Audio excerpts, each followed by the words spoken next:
Hello again, everyone, and welcome to another edition of the Inside Lowell Daily Pulse, the Monday, August 25th edition of the Daily Pulse. I'm your host, Teddy Panos, coming here from the Well Point Studios here in beautiful, historic downtown Lowell. Back, excited and energized after taking, almost a couple of full weeks off here from the Daily Pulse. And very excited because we got a big show today. And to help kick off a brand new week of the Daily Pulse, our good friend, political commentator, part of our Inside Lowell election night team, former City of Lowell Elections Director, Greg Pappas, joining us here in the Well Point Studios. Hey, Greg. Morning, Teddy. Everybody. It is nice. What a nice weekend, huh? I tell you what, I got lucky away. I had great weather. A couple of nights that were a little bit chilly, but you remember all those rainy weekends we had in the early part of the summer? Those went away, and we've had some great weather. And the rest of August looks like open window weather, just like the last 2 weeks. Love it. Great. I use less air conditioning at the house in August than we did in July and June. See, you're saving the planet. I know, we are. Environmentally But we don't have to. You just open the windows. There you go. There's no greener energy than an open window, right? Cooling off your house. There you go. Yeah. Or a closed window. Even though the sun cycle has changed, and that affects us 97.8% of the environment, but nobody wants to talk about that. So. Well, I'm glad people are talking about that. They are. I'm glad to have you here because the dominant news story, at least in the city of Lowell, while we were away, was an election challenge. Oh, yeah. Which you know a thing or two about it, and you helped share some thoughts for a story we wrote. We're going to talk about that. We're also going to give you a quick update of the big goings-on as we speak in Geneva, Switzerland. Oh, that's City of Lowell delegation over there meeting with the United Nations delegation as now at the European UN headquarters. The City of Lowell is going to be formally recognized for the world to see as the first front-runner city in America. All of that coming up. Let me just quickly thank my Daily Pulse sponsors. Ray Booten, licensed realtor in Mass and New Hampshire, certified appraiser in both states as well. So if you're looking to buy or sell a home, a business, or a commercial property, you need to get in touch with Ray Booten, and you can find him online easily enough. realestaterayBooten.com. That's realestaterayBooten.com. Thanks as well to our friends at Well Point for hosting us here in the Well Point Studios. Well Point is the only health plan offering health care benefits exclusively to Massachusetts GIC members. At Well Point, your whole health is their whole point. Thanks, Well Point. Thanks, Ray. We'll thank our other sponsors. But we'll kick off. Quick update. We were hoping to have part of the Lowell delegation, Lowell Mayor Danny Rourke, or one of the councilors or the city manager, join us on a Zoom call for the first couple of minutes here from Geneva. They're 6 hours ahead. Yeah, so it's 5 o'clock over there. We're recording it at 10:09 our time. Oh, yeah, there you go. Over there, it's 4:09, but they've got meetings right up until 6:30. Sure. And I was watching some of it on Lowell Telecommunications. That was impressive. You told me that, which is simulcasting their live stream from there.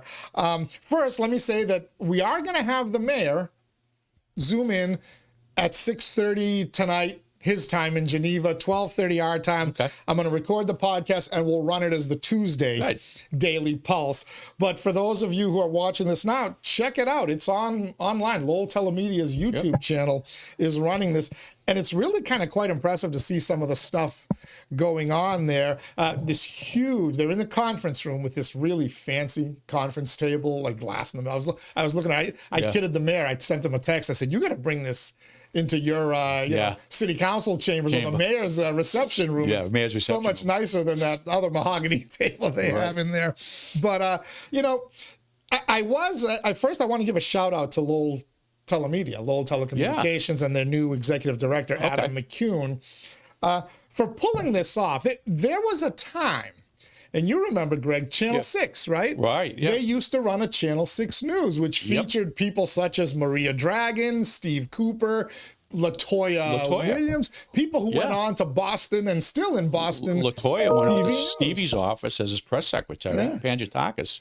She was really good. I said, what's this kid doing here? You could tell she was going to be good. And then she went up to, I mean, nothing against Stevie, but you know what I'm saying? She was exceptional. But and then she moved up to, LaToya. She went to Springfield, and then she came. She's now on one of the Boston stations now. She is, And Steve Cooper's been at Channel 7. Yeah. He started there right before I left Channel 7 in 99. Oh, there you go. He's been there 26 6 years Right. now, and he's kind of their leading reporter. So there was a time where you watched that Channel 6 News. Oh, yeah. When they ran yeah. it at night. They had some great stories. Yes, and they I did. actually, I got a link to one of their old newscasts with Steve Cooper anchoring it.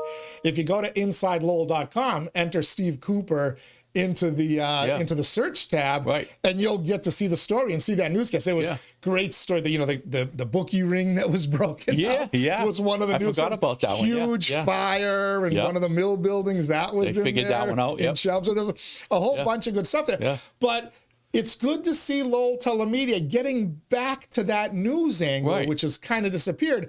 A couple of weeks ago, they ran live from the mayor's reception room the ballot drawing for the preliminary election. The candidates' names appear on the ballot in random. I'm not telling you something you don't know. Public, But they ran the thing live as Will was spinning the barrel and pulling the names out and sticking them up on the board. Right. I thought that was like really cool because I was going to try to get over there and do it on Facebook, and they told me, "Oh no, Lowell Telemedia's doing it." I'm like, "This is spectacular!" Yeah, no. And now I woke up this morning and I was told, "Hey, Lowell Telemedia is running this whole thing from Geneva." That's pretty cool. All day long. That's really good. It's nice because people need to see what's going on. Over information, more entities. You get to see some. The presentations were really, really impressive, and the good thing is because it's digital media, 21st century digital media as we are. If you didn't get to watch it, some of you watch this podcast much later than the noon time that we drop it. This will be on Lowell Telemedia's YouTube channel now for eternity.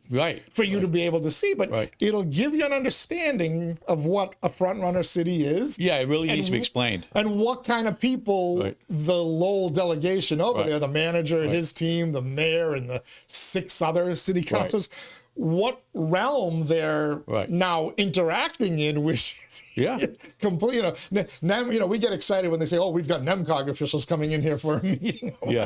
This is a much bigger deal. Oh yeah, I mean the thing is that you need to explain this, and it's good for the people to be behind it and see it.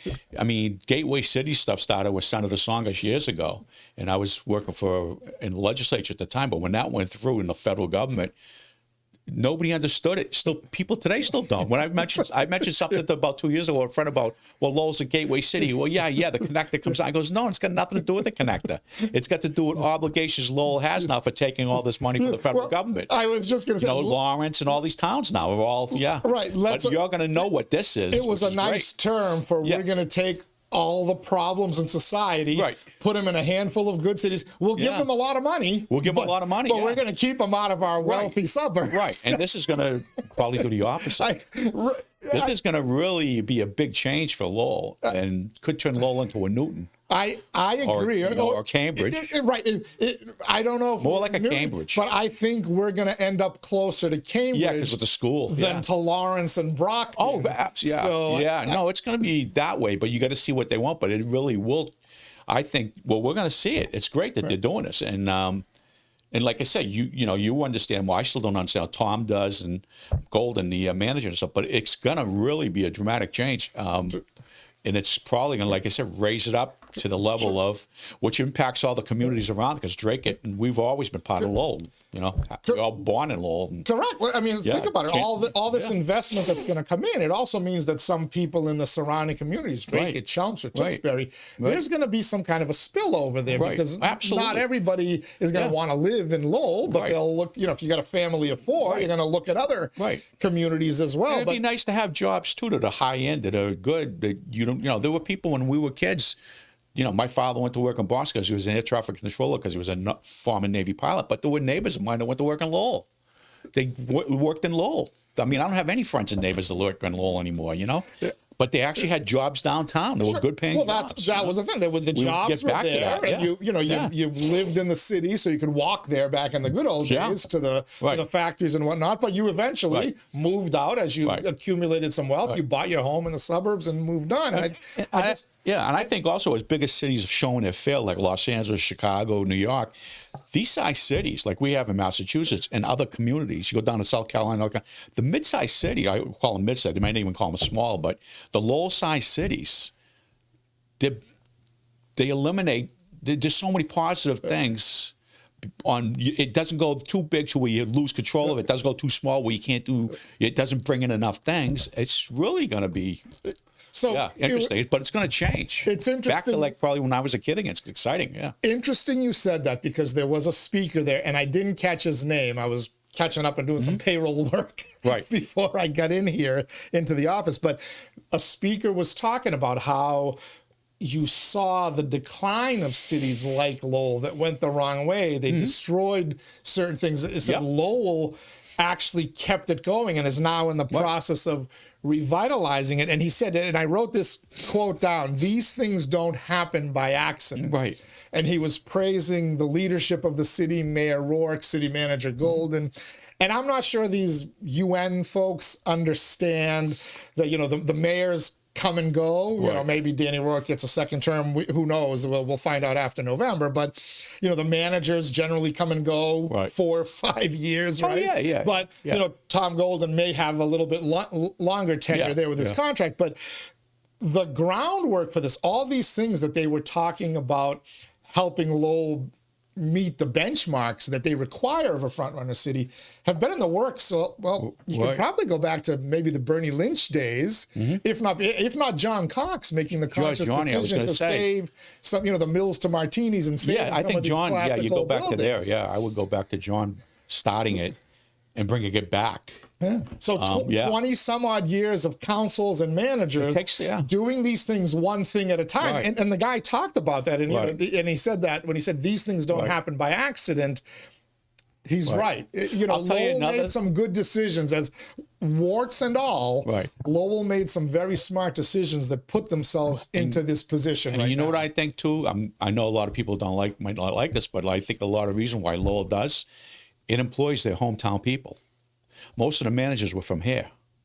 You go to other cities, you go to Cambridge and all these other places. I got friends that work in Newton that aren't from Newton. The managers aren't from, the mayor's not from Newton, the directors aren't from. I mean, you think about that. Lowell has always drawn its own. And I always say when John became city manager, John Cox, I mean, how could you not see the advantage? I mean, you know, he's sitting there go, okay, we want to do that project up by the water tower on Christian Hill. So let's see, the Rivards live here. Mrs. Golden lives over there. I know the street. How do you not? And plus you love the city. How is that not an advantage? Most of the Commonwealth, though, I'm telling you, because I know a lot of the cities, they don't employ their locals. They go for these high-end people. There are some that view that as the negative. The That's a positive. Good old boy network. That's a positive. We need to bring in a professional manager. No care, no feelings, no emotion, but that's been a positive, I think. I agree. And we've been fortunate. If you look at our string of city managers recently, Golden, Donahue, Murphy, you know, there was Bernie Lynch, who, by the way, managed Chelmsford for 18 years. So he might as well be managing Lowell in some way, shape, or form. But Cox, we had a State House delegation that was strong, had well-established connections up on Beacon Hill, and was able to help translate that into things that benefited Lowell. Again, there were some missteps along the way, a lot of warts that need to be taken care of. We're humans. You know, I kind of look at the current delegation. Oh boy. And I'm like thinking, who would be city manager Timber? Ed Kennedy, but he could, but he's been there for, you know, he's getting up there now in age, and Tom Golden's going to be there, I assume, at least 3+ years after that. You know, and then the next dean is, you know, Vanna Howard. Tara Hong is serving his first term. Rodney Elliott's only in his second term. But Rodney's a guy who's got a lot experience. He was down the State House. He came in 84 when I was there in 77. He worked for Senator Shea. So that's a guy I look at to kind of keep it going. He worked in the federal government. He worked in several federal agencies. Yeah, the EPA, right? EPA, and then had to deal with Congress. Oh, definitely. And his wife, who could have been a state senator, Laurie. What a good person to have for an advisor. The brains of the operation, as I always tease. Well, I always say too. That's why I said with Ed sometimes the best advisor, Susan. She's a Drake's girl. I mean, his wife is smart. She's brilliant. Yeah, it always comes back to Drake. I mean, being honest with you, no, Susan was just always. I mean, she's smart, and Laurie. I mean, you know. You can't beat hometown. You just can't. I don't care what anyone says. I agree. I believe it's a positive to have people from the city who grew up all in the other places have had. Look at the mayor of Boston, the first one from nowhere around. All the other mayors were from Boston. She's from, Tommy Menino. I figure when Tom was a mayor, like I say, he was a legislative aide with me. She was just an assistant mayor that came from somebody. I can't even remember where she came from. But look at the job she's doing in Boston. She's destroying it. Well, the first mayor in like 40 years that's not from Boston. Yeah, look at your governors. Deval Patrick came in. Did Deval Patrick love Massachusetts, or was that a job that was a stepping stone? It was a something stepping bigger for him. I like Mitt Romney. Yeah. Did Mitt Romney love Massachusetts, or was Mitt Romney trying to become president and get himself? Romney was even worse that way. Yeah. So there's something to be said for hiring people who are from your and elected state, people, grew up, their lives are here, their children are here, their brothers and sisters, grandparents were here. Exactly. Right. Because there's a certain love that they have for a community as opposed to looking at it as a hired gun. Right. Look at Elizabeth Warren. As much as you dump on Ed Markey, Elizabeth Warren. Do you get the sense Elizabeth Warren loves the state of Massachusetts? You've talked to her. You've met her more than I have. I mean, I just don't know what to say about her. I just can't figure her out. I mean, I never could. My closest friends have worked for her, but the U.S. senator's job was a stepping stone for her to try to become president. Yeah. See, it's weird. It just showed you that was a scene of this the Massachusetts State House of Representatives and State Senate tanking was her becoming U.S. Senator. Because back years ago, Bulger and McGee or the Senate leaders and stuff would have picked up the phone and said, no way, we're running one of ours. That's not going to happen. From Oklahoma, no. Which they did to Marty. They did it to Marty Meehan, and he was from Lowell. Right. It's not going to happen. So, they used to have that because, and traditionally years ago, the legislature picked the senator. Long before they were elected, the legislature got elected by the Senate, by the House of Massachusetts legislature picked you. I think it was the House of Representatives only. Did you know that? No. Back in the 1920s, yeah. Before they went to elect that recently? Yeah, back in the kidding. early 20s or something. But it was back before the Constitution. The Massachusetts House of Representatives picked the U.S. Senator. You didn't elect them. It might have been a little further back, but it was before the 1800s. See, that's why I love having you on. I always learn something historical. Yeah, and it was so they answered to the legislate. They answered to the state, not to the to the people, not to their party and then when you get immigrants that come in, like, and I'm going to praise the Cambodian community because they come in and they adapt right away, one generation. Yep. Plus, they fought in Vietnam for us. They saved American troops. And I said that when Chester, we were going through that issue. Guys that were in Vietnam, like my brother said, we're fighting for Vietnamese and they were running away. The Cambodian people stood and fought on the fields for us, made sure our helicopters got away.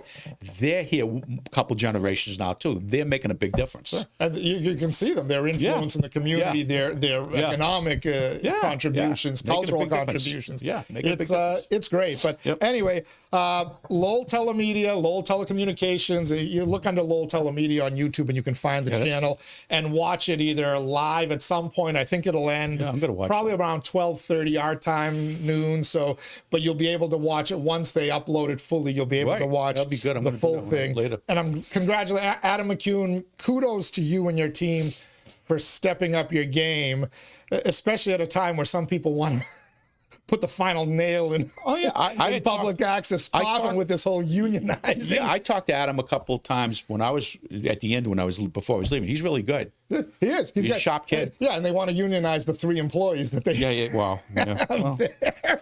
which by the way, in case that's not working. And look, I get it. It's great to protect workers and whatnot, but you're looking at an entity. Public access is dying.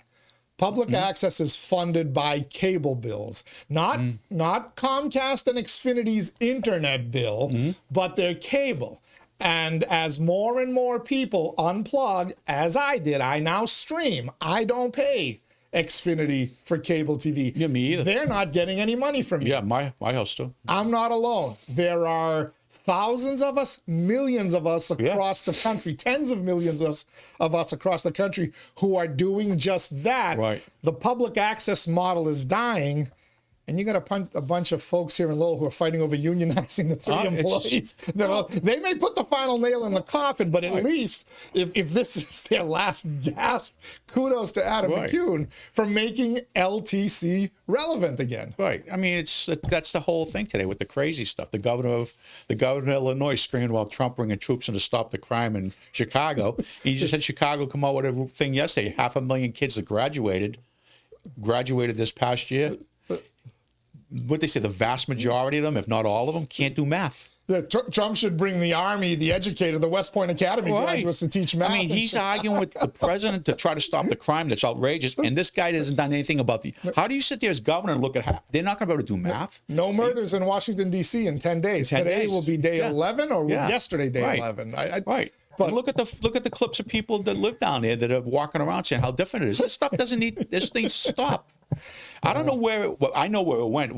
Like I said, the people, when they lost control of the party has been, they've lost control of the Democrat. And anyways, good. What else we'll go on? We have so much good stuff. Well, we need to talk about local election stuff. We've got Greg Pappas, former elections director for the city of Lowell. As I like to tell people, he's forgotten more about election law than most anybody else knows, and that could include our Secretary of State, Bill Galvin. Billy, that's where I learned it from. But we're going to talk about the signature challenge that broke into the limelight last week in the City of Lowell story on InsideLowell.com. First, let's thank our Daily Pulse sponsors. You're watching the Daily Pulse on this Monday, August 25th. Thank you to Ray Booten for helping to make that possible. If you're looking to buy or sell a home, a business, or a commercial property, find them online. realestaterayBooten.com. You will not be sorry. I can personally attest to that on multiple occasions. Thank you as well to WellPoint, the only health plan offering healthcare benefits exclusively to Massachusetts GIC members. At WellPoint, your whole health is their whole point. Washington Savings Bank, banking that feels like home. Make the switch now to Washington Savings Bank. TMI Properties, quality and value at every price point. Find your perfect space with TMI. Mahoney Oil, providing warmth and protection to generations of Greater Lowell families since 1925. The Greater Lowell Community Foundation, improving the quality of life through strategic, impactful philanthropy. Francis E. Preventure Insurance, the agency Greater Lowell has counted on since 1982. And by the Massachusetts Pirates, they bring all the hard-hitting action and excitement of arena football to the Mill City. Thank you to all of the sponsors. Thank you again to Greg Pappas for joining us here. All right. Can I just say one thing quick about one of your sponsors? Yes. Ray, I never met Ray. I don't know how I never met him. It's just weird. Booten. But how could you not meet Ray? I don't know. You haven't had to sell your house. We never That's crossed. why. I don't know, but He's a very good kid. I know he I just want to say how, good people should be credited. I mean, he went above and beyond. A friend of mine was moving to South Carolina, and he had some issues with his house, and right up into the line. And Ray actually took money out of his pocket and helped him. Ray, listen, I'm just saying. When I needed, I don't know the guy, but he's obviously a pretty good guy. He helped us get our home. Gave this stubborn Greek a lot of good advice about how the real estate market had changed since the last time. No, he's really, and we got a fantastic house. And then he didn't just disappear when he got the commission check. He literally came over with his truck, helped me get a snowblower from a friend's house and bring it over, helped me take my screens and get them repaired. It's like, well, I just want to say, he kind of showed up when they were moving the stuff on and kind of come over. While he was talking to me, he's kind of like loading the thing with him. I'm going, wow, he really is the real deal.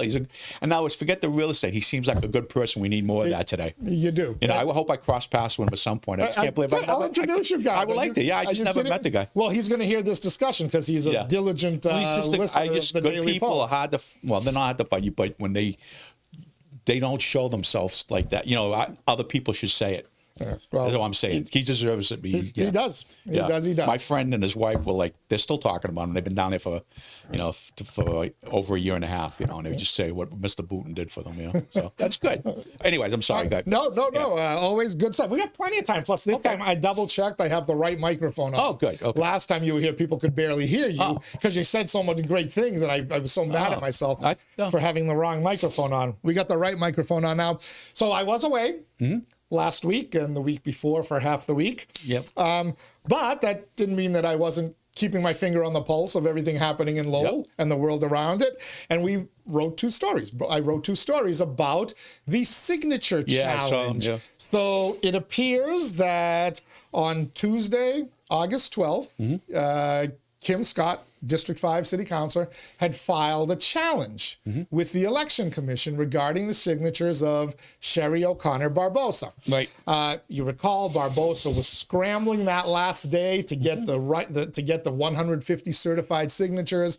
She was trying to get them for City Council and for School Committee. That was probably a problem too. She failed in the School Committee, came up short. She was at 143. What do you think people were thinking when she came to them with both?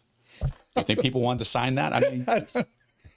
I mean, you can only blame yourself. But you've been a little more critical than I have, and I'm going to give you a chance to. But as background, she came up short, 143 signatures on School Committee, didn't make it onto the ballot. She's saying she's running a sticker campaign. We'll talk about that in a second because election law is interesting.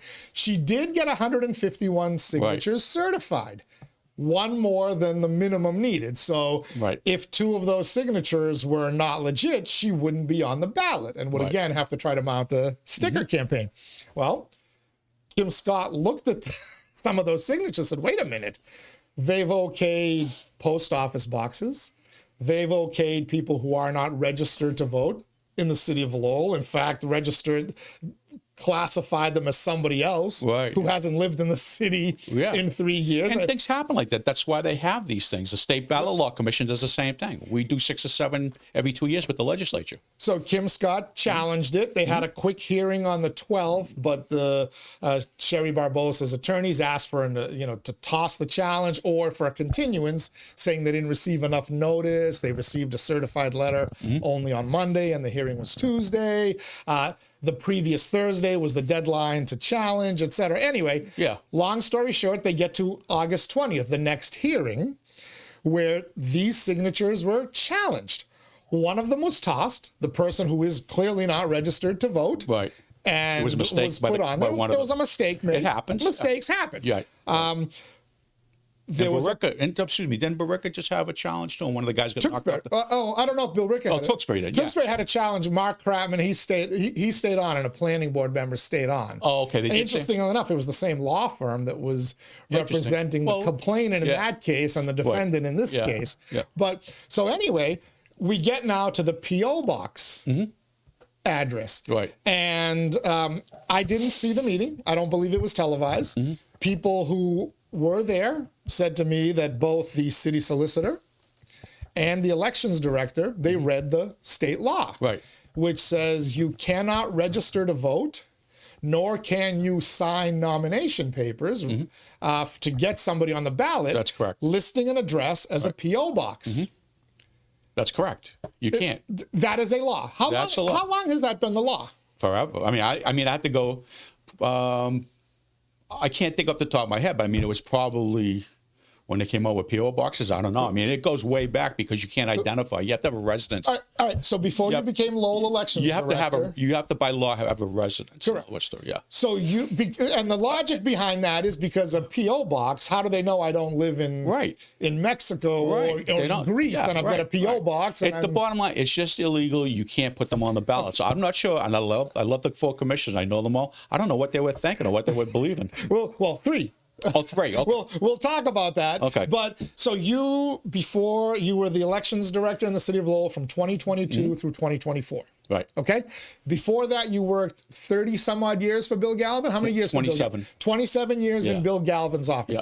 In that entire time, was it the law that a P.O. box is not admissible? Okay. So at least predates you in the 20th century, not the 21st century. Even before I was when Connolly was the law. Okay, so it's been an established law for at least 3 decades. Well, we knew more than that. We knew when Nick was running for a rep or Phil was running for senator, or you couldn't get P.O. box. It's got to be an address. We knew back in the early '80s. Okay, so the law is clear. No ifs, ands, or buts about it. I sat. You know how many ballot law commissions I've been to every 2 years? I mean, there's usually 5 or 6 every 2 years. Sometimes there's none. Sometimes you have senators and reps challenge each other. Sometimes you have congressmen challenge each other, congressional candidates. It's done all the time. There's absolutely many times where that's come in, and particularly handwriting experts come in sometimes. So it's very particular. Okay.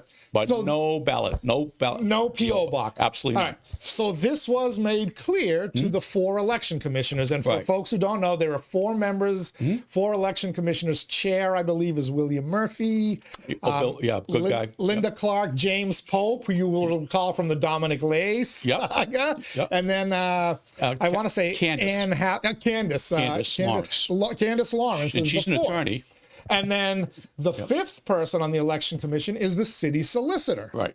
Now, you remember from the Dominic Lay case that the city solicitor had appointed Elliot Veloso, one of her underlings, as the elections director as well. So that the whole Dominic Lay mess. But for the record, folks, as I argued on the radio at the time that Dominic Lay should not be able to take that school committee seat because he had filed all sorts of things in Braintree and a homestead and all this, had a car registered there, all this other stuff. And I thought it was in Brighton.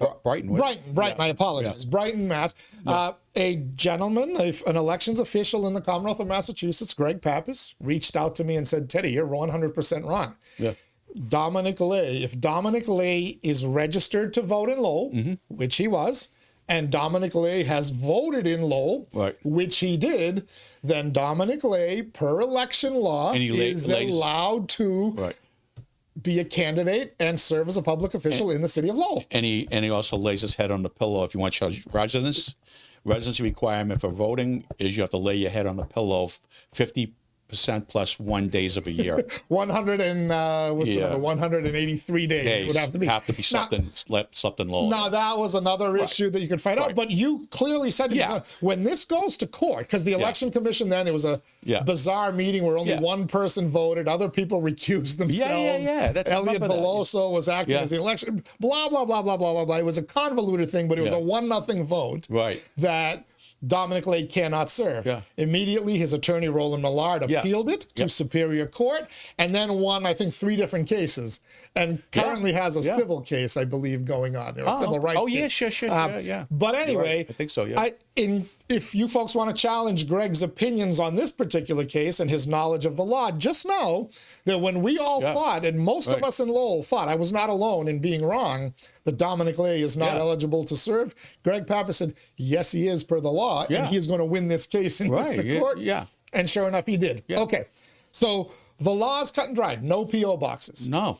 The election commission voted 3-2. I don't know why. Mr. Murphy, Mr. Pope, and Ms. I got nothing Lawrence. against these people. This girl, I don't even know this woman, but I don't know anything. I just know Pope from the Dominic Lay. No, I'm talking about the candidate that I just thought it was Barbosa. Yeah, but I just don't know her. I mean, but the point is, obviously, your campaign is reflective of what you're going to be as an elected official.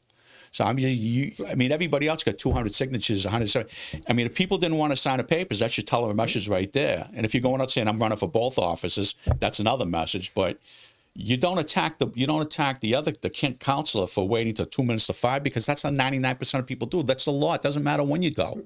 That's not a character flaw on Kim. What's her name? Kim Scott. Kim Scott. So what's her name? Kim Scott. I'm just tired. I didn't sleep listening.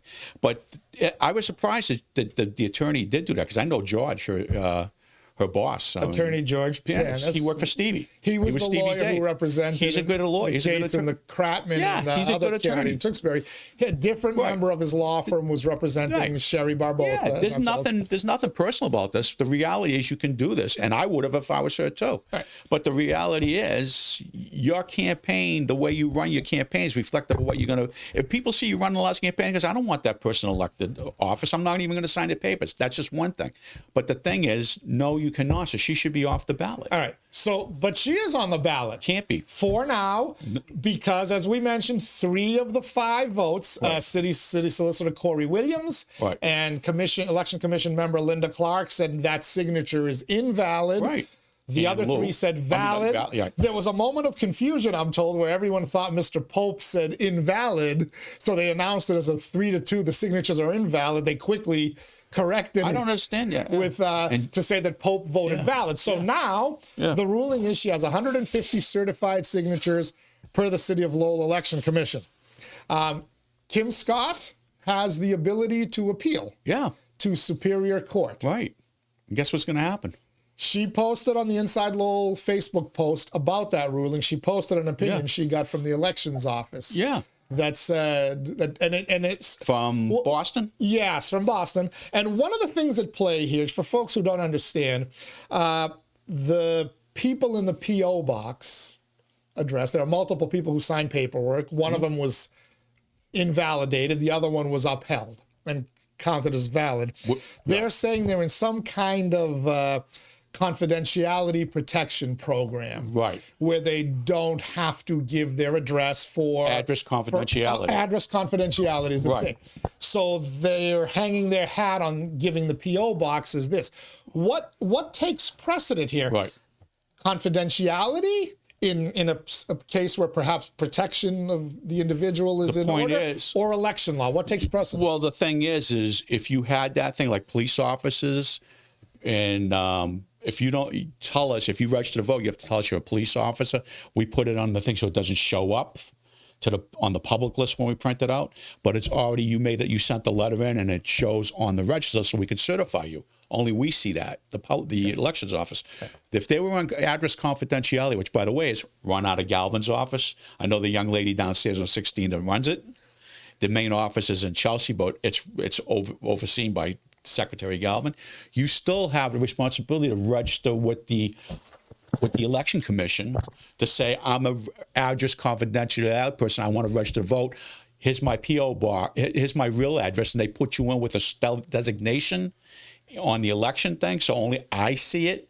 And it's like police or P. It might have a C. I can't remember what the thing is. There's very few of them. So if she didn't do that before, then it's too late. So when, let's say, a police officer signs nomination papers, do they have to provide their legit address, and then you guys keep it confidential? No, we don't keep it. It's on the. It comes up on the screen with their name, but if we go to print the list off for somebody, it doesn't print on the list. Gotcha. Because there's a confidentiality in the designation, it won't let them print it. It's public only to us. So there is a legal precedent and legal way to protect someone's confidentiality, but also allow them to participate in the process. If you want to be able to sign nomination papers, and by the way, if you're in address confidentiality and you're running for public office, I mean, talk about putting yourself out. I mean, well, no, Sherry Barbosa is not the one. Oh, okay. Oh, yeah. Okay. Yeah. All right. Her address is out there. She has to put it out there. Okay. Yeah. It's a couple of people who sign paperwork. Yeah. So if you have that and you want to sign nomination papers, the person might not want it to.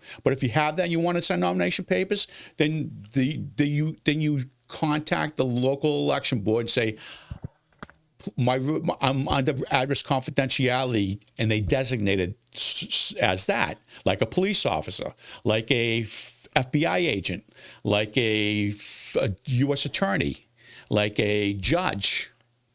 So they show up so I can certify them, but they don't show up if we print them out.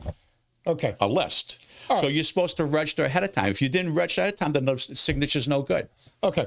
So then they could have then they still had to put the address down, not the P.O. box. You still have to put the address down. You can't put the P.O. box down even if you're registered under address confidentiality. You still have to have the address so we can see, yep, there's a person at the address. Address confidentiality doesn't mean anything to me.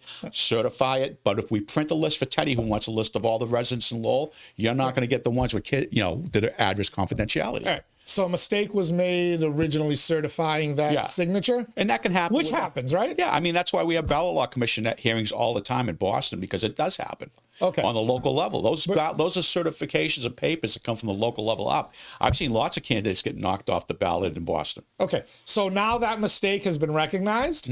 It's been challenged. Yep. And the elections director, along with the city solicitor, have read the law to everybody in that room. Right. Every one of the election commissioners now understands that law. And Will knows. Will was the assistant director to Will Rosenberry, the Greg's successor. I just don't understand. Wow. So 3 elections commissioners disregarded the law and the advice of their city solicitor and elections director. Totally bizarro. How? Okay. I mean, the problem when you get down to the local level is, are you friendly with somebody? You should recuse yourself. I don't know. I'm not saying that, but it sounds like. a personal thing somewhere instead of you doing your job. Just like the thing with Dominic Lay. Those election commissioners should have all voted, period. Whether they wanted to or not. They don't sit on the election commission. You're sitting on a public board. Correct. If you have something personal with them, then he's my cousin. Then you recuse yourself. But they should have all voted back then. Right. So let me play devil's advocate, because on the Inside Lowell Facebook page, as the comments started pouring in after the hearing, somebody said, well, they know who the person is who signed with a P.O. box. They know that this person is registered to vote in the city of Lowell. That has been verified. What's the harm? It's not like somebody has a P.O. box and doesn't live in Lowell or whatever. Right. What's the harm? Why not just let it slide through? What's the harm of an ICE agent arresting somebody and saying they can't? That's the law. You arrest them if they're not here legally. You can't do it. It's not legal. They had a time. They have to be under the registered confidentiality program. They have to have a designation. They have to have their address. They cannot use P.O. boxes. If the law says you can, then we change it. But you can't use, and that's the law. You can't, statutes and regulations, you can't waive. That's why they call it statutes. So while I'm tempted to agree with the person who left the comment, what's the harm? We know it's a registered voter. The law is the law. And if we start deciding that we don't want to follow certain laws, then where do we draw the line on which laws we can follow, which we don't have to, and more importantly, who gets to make that decision? That's why if you just follow the laws, it's consistent. You want to change the law? Go right ahead. I'm with you. Yeah. I'm with you. While you're at it, get rid of mail-in voting, but that's a different story. All right. So now Kim Scott has the option to appeal in Superior Court. From what you say, if that goes in front of a judge, now Kim Scott did not have an attorney with her, I'm told. But she did say she spoke to an attorney. She said that, again, she's left these comments, they're public comments on the Inside Lowell Facebook page, which has this story out there. She put her ruling, or a missive she got from the Elections Commission in Boston. She said she spoke to an attorney, and she did indicate that I'm probably not going to challenge at this point in court, probably because she'd have to hire an attorney and pay money, right? If I was her, I would, because it's an instant go. Your advice is to challenge? Well, the secretary told her. Well, is there a chance that the judge sees what the 3 elections commissioners did? No, they can't. I mean, the bottom line, the only thing the judge can say is, did she sign up for election? Did he or she, I don't know if it's a guy or a girl, is it a lady or a guy? But it doesn't matter. I'm not going to get into it. Did they sign up for election? Did they sign up for address confidentiality? Did they notify elections that that's the case? Obviously, they didn't, because they put a P.O. box down, or else they could have written their address in, because it would have shown as a they had to notify the city.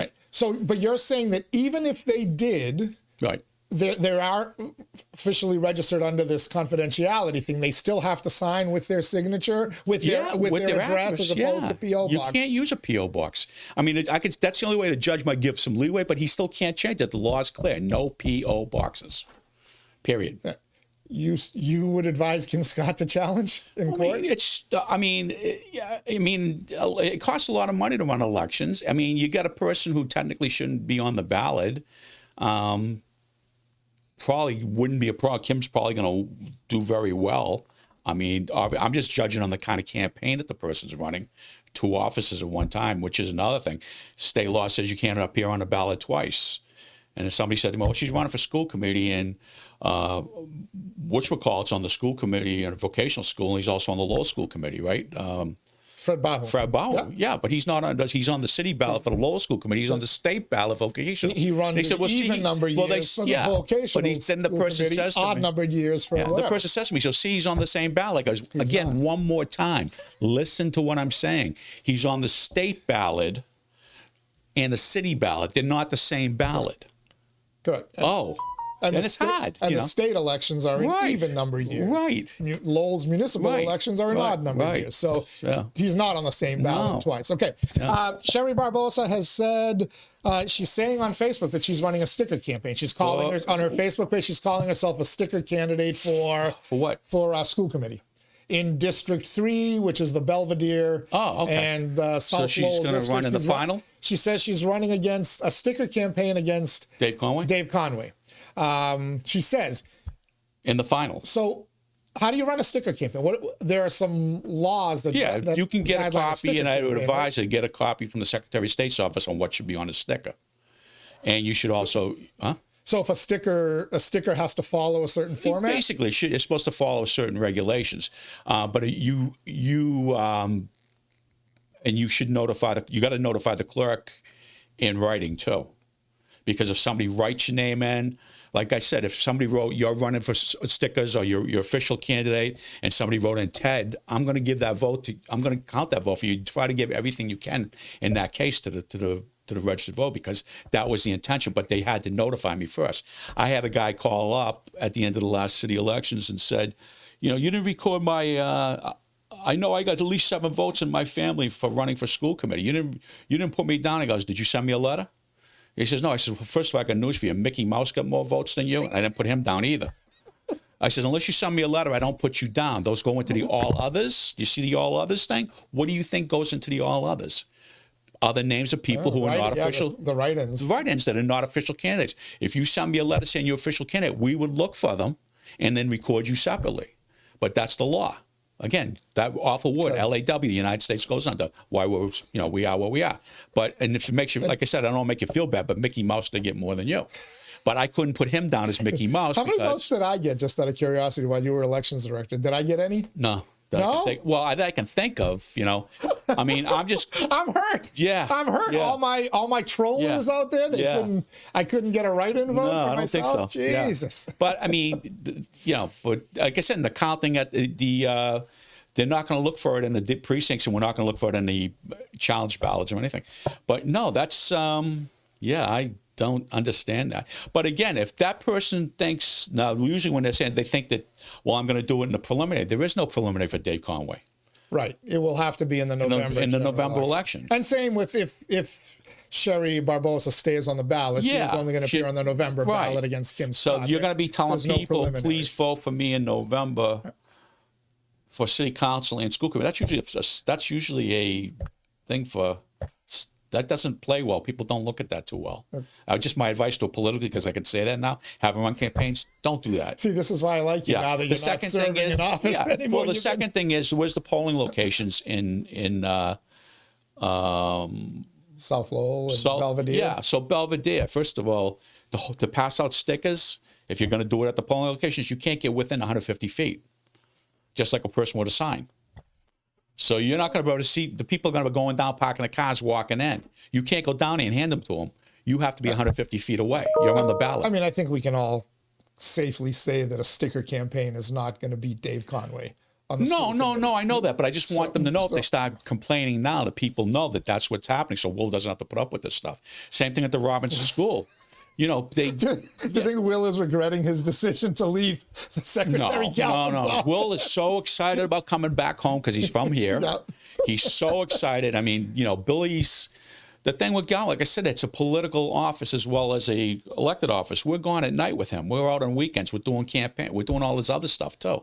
I mean, I had 2 jobs. I had Homeland Security. I was at the bunker, and I was also doing elections. Then he took me out of elections after 15 years and put me into going with the city and town halls in 4 counties, which allowed me more free time to deal with the bunkers, because the FBI told him he's supposed to be there full time when the Homeland Security thing was on. So anyways, no, Will's very happy about him. He's dedicated. The kid loves it.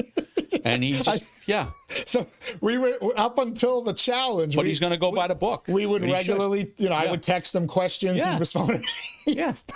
He stopped responding. At first, I didn't know that August 12th hearing took place. I was getting ready for my getaway. I only found out about it when Sherry Barbosa posted on Facebook following that hearing. But poor Will has not responded to me. I don't blame you, Will, but when will we be able to talk again and have, I think because I got a bunch of election questions. And he's printing the ballots and stuff like that's going on. And he shot one person again, because there's one person's out of their office. They need to hire another one back. And the thing is, what else was I going to say with the, my loot getting old. It's just so much stuff that, you just don't want crazy people come in. I'm not saying she is, but come screaming and yelling when the law is clear on it, on something later on. So I tell them, why can't I stand? Because the law says you can't stand within 150. But I'm not holding a sign. You're a candidate on the ballot. That's what it says. Well, it's so you funny. can't hand out stickers. You're not going to be able to get within unless you do something else.